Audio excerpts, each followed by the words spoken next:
Congress high command तुम्हारे रवैये से खुश नहीं है। अगर तुम जंग में ब्रिटिश को मदद नहीं करने के अपने फैसले पर अड़े रहोगे तो हमें कुछ कड़े फैसले लेने पड़ेंगे। और मुझे इस्तीफा देने के लिए मजबूर किया जाएगा। सुनो जवाहर, चाहे जो भी हो जाए, मैं कभी उस साम्राज्य का समर्थन नहीं करूंगा जिसने 200 साल तक हम पर बेरहमी से राज किया। और मैं कभी भी फिरंगियों के लिए भारतीय सैनिकों के बलिदान का समर्थन नहीं करूंगा। अगर उन्हें लड़ना है तो उन्हें भारत के लिए लड़ना होगा, मातृभूमि के लिए। सैनिकों के जरिए हिंसा करना, भले वो आत्मरक्षा के लिए हो, किसी समस्या का हल नहीं है सुभाष। अहिंसा का मार्ग जो हमें बापू ने दिखाया है, हमें उसी पर चलना होगा। आजादी कोई भीख नहीं, यह हमारा अधिकार है और अधिकार मांग कर नहीं, छीन कर लिया जाता है। तुम्हारी सोच एकदम गलत है सुभाष। हिंसा से कभी कुछ हासिल नहीं होता। भारत की आजादी का एकमात्र उपाय है अहिंसा। मेरा ये मानना है।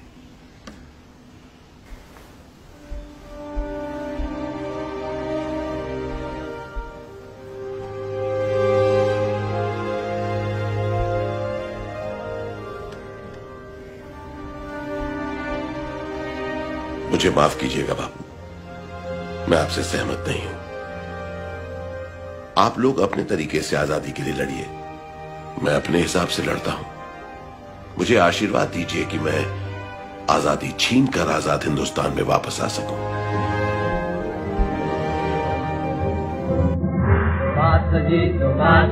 वो जाने हिंद आ गए है नाग जिससे हिंद को वो शान हिंद आ गए। वो जाने हिंद आ गए है नाग जिससे हिंद को वो शान हिंद आ गए। जिस आदमी ने, जिस शख्स ने और जिसके सैनिकों ने हमें आजादी दी, आपने उनको जिंदा दफना दिया।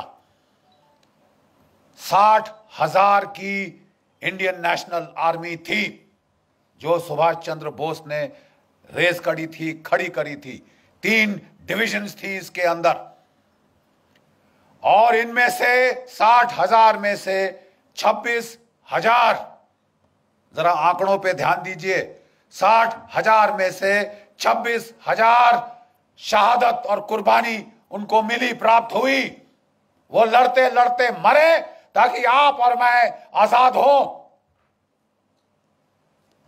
26,000 की कुर्बानी और आप कह रहे हैं दे दी हमें आजादी, बिना खड़क बिना ढाल। तुम्हारा मैं मुंह तोड़ दूं। सुभाष जाने हिंद है, सुभाष शान हिंद है, सुभाष माने हिंद है, सुभाष माने हिंद है। सुभाष जी वो जाने हिंद आ गए है नाग जिससे हिंद को वो शान हिंद आ गए। हमें अपना खून बहाना है, हमें कुर्बानी उठाना है। कोई बात नहीं है हम जिंदा रहेंगे या तो मरेंगे, कोई बात नहीं है। बात कोई सही बात यह है, आम बात यह है, आखिर में हमारी कामयाबी होगी, हिंदुस्तान आजाद होगा। हमारे अतीत में छुपा हुआ एक बहुत बड़ा धोखा है। ब्रिटेन ने भारत को आजादी दी, इसकी बड़ी वजह थी आजाद हिंद फौज के सैनिकों के बलिदान से पैदा हुई राष्ट्रवाद की भावना। वर्ष 1945 से वर्ष 1991 के बीच क्लेमेंट एटली ब्रिटेन के प्रधानमंत्री थे। इसी दौरान भारत को आजादी दी गई, यानी जब भारत आजाद हुआ तब एटली ही ब्रिटेन के प्रधानमंत्री थे। आजादी के बाद क्लेमेंट एटली ने भारत का दौरा किया था। उस वक्त पश्चिम बंगाल के कार्यवाहक गवर्नर जस्टिस पीबी चक्रवर्ती थे। वो कलकत्ता हाईकोर्ट के चीफ जस्टिस थे। जस्टिस चक्रवर्ती ने इतिहासकार आरसी मजूमदार की किताब अ हिस्ट्री ऑफ बंगाल के प्रकाशक को एक पत्र लिखा।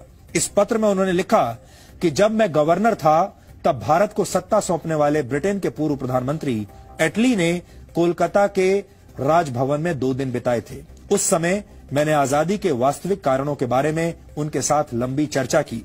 एटली के लिए मेरा सीधा सवाल यह था कि महात्मा गांधी का भारत छोड़ो आंदोलन कुछ समय पहले ही खत्म हो गया था और 1947 में ऐसी कोई परिस्थिति नहीं थी कि ब्रिटेन को जल्दबाजी में भारत छोड़ना पड़े।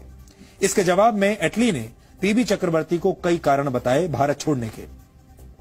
एटली ने कहा कि नेताजी सुभाष चंद्र बोस की सैन्य गतिविधियों की वजह से भारत की सेना और नौसेना के सैनिकों की वफादारी ब्रिटिश क्राउन यानी ब्रिटिश राज के प्रति कम हो रही थी।